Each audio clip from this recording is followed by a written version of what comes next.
Et notre rendez-vous cybersécurité en partenariat avec EZ. Et on est très heureux de retrouver Benoît Grunenwald. Bonjour Benoît. Bonjour. Bonjour Benoît. Merci d'être avec nous. Alors Benoît qui, vous le savez, est expert cybersécurité chez EZ et qui régulièrement vient dans Tech Hebdo nous commenter l'actualité de la cybersécurité qui est toujours à la fois passionnante mais aussi assez effrayante. Parfois inquiétante, mais il y a des choses il vaut mieux ne pas ignorer, précisément.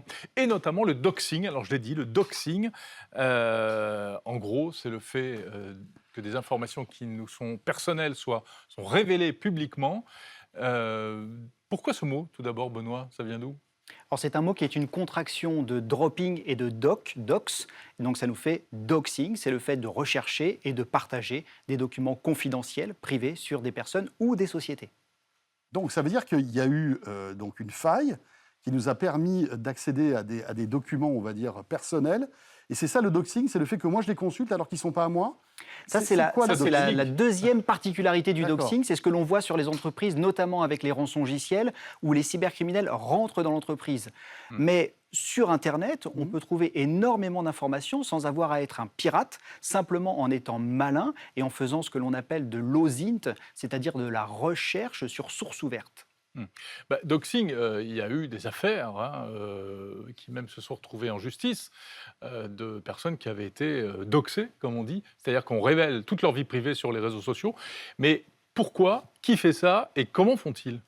À l'origine, c'est fait par les cybercriminels, entre eux, qui voulaient faire tomber des groupes concurrents. Et ça, on le voit déjà dans la vraie vie. Finalement, dans le numérique, on a une réplication de ce que l'on a dans la vraie vie, où des cybercriminels se font la guerre entre eux. Bien sûr, oui. Exactement. Et donc, ces criminels-là allaient sur des forums, récupéraient des informations qui leur permettaient de remonter jusqu'à la personne physique, ou alors de faire stopper les activités, les agissements de leurs concurrents. Et on est sur la même idée, on est sur une idée de cyberharcèlement, de cyberintimidation, de punition parfois. Quand on ne partage pas les idées de quelqu'un, plutôt que de discuter, on va avoir une action malveillante qui va nous amener à divulguer des informations sur lui, soit sur un sujet en particulier, soit sur un sujet connexe pour le discréditer. Mais c'est quoi? Ça peut être son adresse, ça peut être l'école de ses enfants, Bien sûr, ça ou peut ses être habitudes de vie.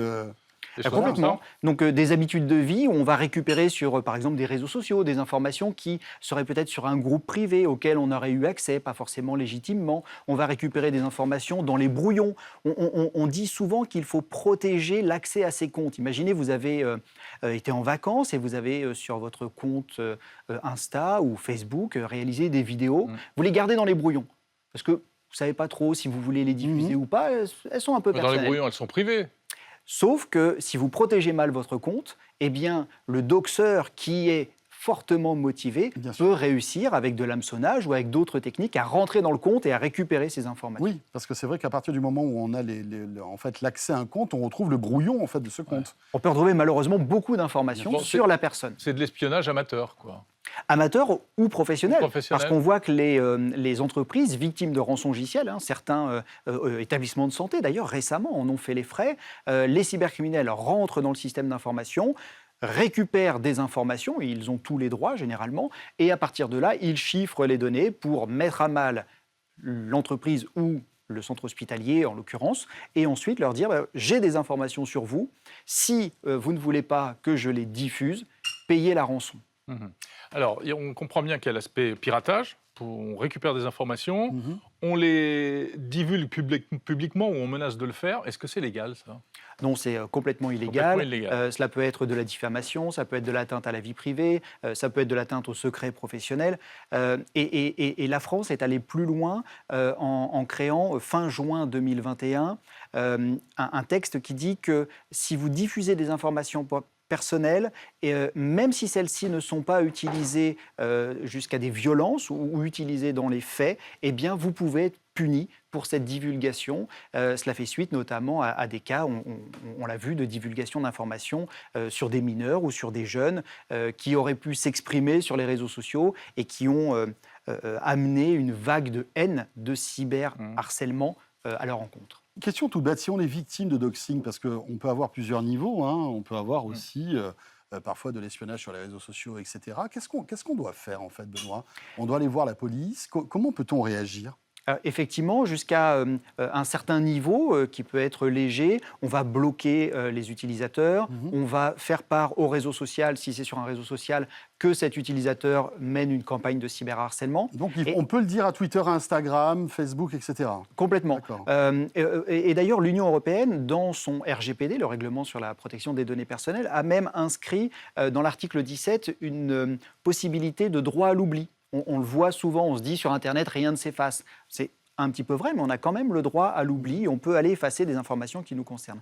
Et donc, on va passer en mode privé. On peut aussi se déconnecter. Mais si ça va trop loin, il faut se faire accompagner. Si on est un jeune, il faut en parler à des adultes. Et ça va même jusqu'au dépôt de plainte. Donc, il faut récupérer des preuves, faire des copies d'écran. Et surtout, c'est un point important, c'est que si on est victime, il ne faut pas se reprocher d'être une victime. Non, tout à fait, ouais, bien sûr. Il y a un numéro vert, je crois, puisqu'on est le pays des numéros verts. Donc, il y a un numéro spécial, non 3018, c'est pas ça? Exactement. Le 3018, c'est une association qui s'appelle l'association e-enfance, que l'on recommande, nous, très fortement sur notre blog, qui s'adresse aux parents principalement, qui s'appelle Safer Kids Online.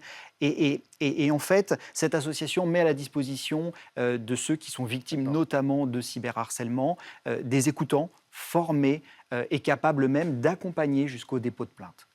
Merci Benoît pour toutes ces précisions. Voilà, ça s'appelle le doxing et ça peut faire des dégâts, on l'a vu. Merci beaucoup Benoît Godenwald. Merci à vous.